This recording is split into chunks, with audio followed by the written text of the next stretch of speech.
ধনৰ অভাৱত দুৰ্বিষহ জীৱন কটাবলগীয়া হৈছে ৰহাৰ এজন যুৱকে। ধনৰ অভাৱৰ বাবেই ঘৰলৈ উভতিব পৰা নাই বহিৰাজ্যত চিকিৎসাধীন দৰিদ্ৰ যুৱক।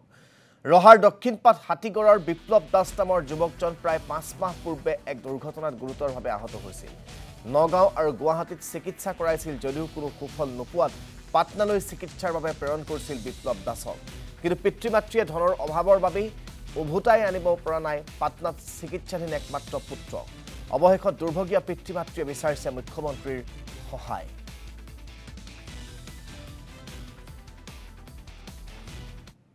ল'ৰাটো এক্সিডেণ্ট হৈছিলে মোৰ। কি নাম ল'ৰা?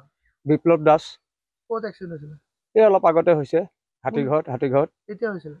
আপোনাৰ আজি 5 মাহ হৈ গ'ল। বিষয়টো মানে পৰিলে ইয়াত আপোনাৰ ধৰি লওক ৰং ট্ৰিটমেণ্ট কৰিলে। ঘৰতে আপোনাৰ ক'ত কৰিলে? নগাঁও নিদানত কৰিলোঁ, নগাঁও চিভিলত, গুৱাহাটী GMCলৈ লিখিলে, তাত দেখুৱালোঁ, ক'তো চিট নিদিলে।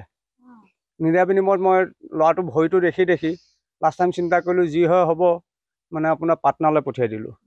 পাটনা পঠিওৱাৰ পিছত এতিয়া চিকিৎসাটো কমপ্লিট ক্লিয়াৰ কৰিলোঁ, কিন্তু আপোনাৰ ধৰি লওক এতিয়া মোৰ আনিবলৈ পইচা নাই। ল'ৰাটোলৈতো আপোনাৰ ঢেৰ পইচা খৰচ হ'ল, 5 লাখ 6 লাখ টকা ওপৰত গুচি গ'ল মোৰ। মাটি বাৰী কমপ্লিট।